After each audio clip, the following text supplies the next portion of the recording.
मुग्धा और उसकी सास के बीच पूरा समय सास के किसी ना किसी काम को लेकर मतभेद चलते ही रहते हैं। बहू, ओ बहू, जरा चाय बना दे। मुग्धा चाय लेकर आती है।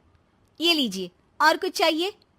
अरे नहीं, बस चाय पीने का मन था। जाओ, तुम दूसरा काम करो।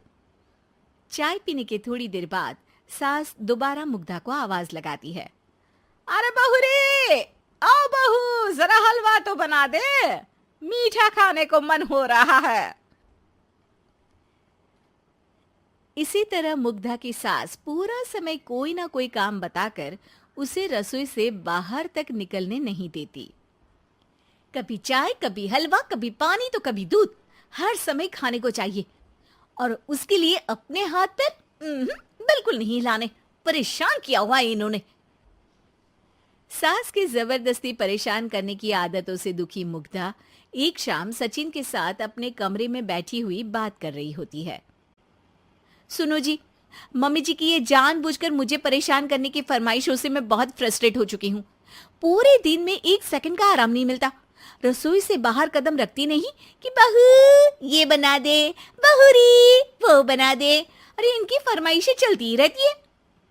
अरे मुग्धा, माँ खाने की शौकीन है, पर उम्र हो चली है, खुद खाना नहीं बना सकती, इसलिए तुमसे बोलती है। अरे तो शौक भी उम्र देख कर रखने चाहिए ना। समझ में नहीं आता, हर समय फेविकॉल का जोड़ लगाए सोफे से चिपकी बैठी रहती है। इतना सब डाइजेस्ट कैसे हो जाता है उन्हें? अरे तुम मेरी माँ से इतनी नफरत कैसे कर सकती हो? मैं उनसे नफरत नहीं करती जी, बस परेशान हूँ।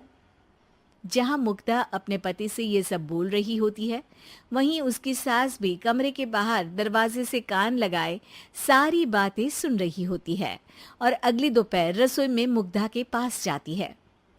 बहू, आज ना मेरा कुछ मसालेदार खाने का मन है। तो चाय बना दूं? मुझे बहुत पसंद है। अरे ना, ऐसा कर लिट्टी चोखा बना ले।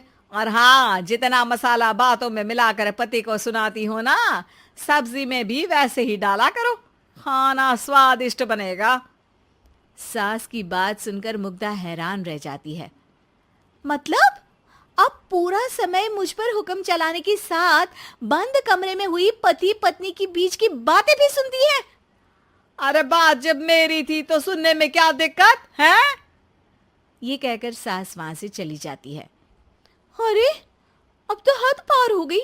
इस तरह से तो ये मेरा जीना मुश्किल कर देंगी। मुग्धा सास की हरकतों से परेशान उसका हल सोचने लगती है और इसी तरह कुछ दिन बीत जाते हैं, जिसमें सास का जन्मदिन आता है। मुग्धा बहुत खुशी के साथ अपनी सास को एंड्रॉयड मोबाइल गिफ्ट करती है। मम्मी, आपको सबसे बात करने के लिए बहुत दिक्कत होती है ना? कभी सचिन तो कभी मुझे बोलना पड़ता है, पर इस मोबाइल से आपको कोई दिक्कत नहीं होगी। एक जगह बैठे बैठे बहुत कुछ कर सकती हैं अब आप।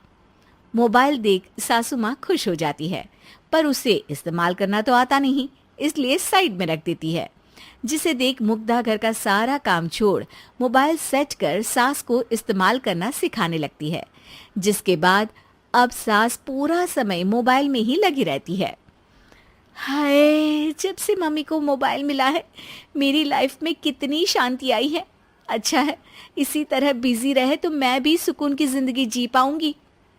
अब मुग्धा जब मन करे काम करना, जैसा चाहे वैसा खाना बनाकर खाना, पूरा समय रिलैक्स और खुश रहने लगती है। क्या बात है, आजकल तुम बहुत चहक रही हो। अरे मम्मी जी से छुटकारा जो मिला है, अब ना फरमाइशें ना छुप छुप कर बातें सुनना। अच्छा, तो मोबाइल गिफ्ट करने की ये स्कीम थी। इसी तरह दिन बीतते हैं और अब मोबाइल पर लगी सास फरमाइशों की जगह सवालों के लिए बहू को आवाजें लगाना शुरू कर देती है। अरे बहू, सुन तो, देख जरा किसी का फोन क्यों नहीं मिल रहा? रिचार्ज खत्म हो गया है, पर अभी 4 दिन पहले ही तो मैंने किया था। इतनी जल्दी कैसे खत्म हो गया? अरे मैंने कल तेरी कनाडा वाली मौसी सास से 3 घंटे बात की थी ना। क्या? इतना महंगा तो मोबाइल भी नहीं आया जितना महंगा इसका रिचार्ज पड़ रहा है। इसके बाद तो जैसे मुग्धा के दिन के 24 घंटे में से 20 घंटे सास के पास उनके मोबाइल रिलेटेड प्रॉब्लम सॉल्व करने की ड्यूटी ही बन जाती है। अरे मुग्धा, ये मोबाइल में अचानक तेरी मौसी सास की शक्ल क्यों दिखने लगी? और ये तो हिल भी रही है। मम्मी, ये गूगल डुओ का वीडियो कॉल है। इसमें आप बात करने के साथ एक दूसरे की शक्ल भी देख सकती हो। अच्छा, ये तूने मुझे पहले क्यों नहीं बताया? अब बताने के लिए पहले नहीं बताया। इसी बीच सचिन भी वहां आ जाता है और सास अपनी वीडियो कॉल में बिजी हो जाती है। क्यों, सास बहू में क्या गपशप चल रही है? इसे गपशप नहीं, दिमाग का दही होना बोलते हैं। पर तुम तो मम्मी को मोबाइल देकर बहुत खुश थी, फिर क्या हुआ?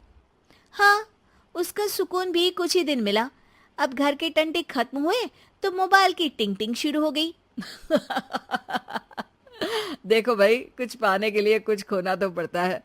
आखिर तुमने मोबाइल अपने फायदे के लिए ही तो दिया है, तो फिर सवालों के जवाब भी देने पड़ेंगे, क्योंकि जब तक उनके हाथ में ये फुंथरू रहेगा, तुम्हारी लाइफ में प्राइवेसी और सुकून रहेंगे। कहने का मतलब है अगर इससे प्यार बढ़े तो दाग अच्छे हैं। अरे मुझे पहले दिन से ही पता है मोबाइल किस मकसद से दिया गया है। भूलो मत, इससे पहले मैं बातें ही सुनती थी। सास की ये बात सुनकर मुग्धा शॉक में और सचिन हंसता रह जाता है।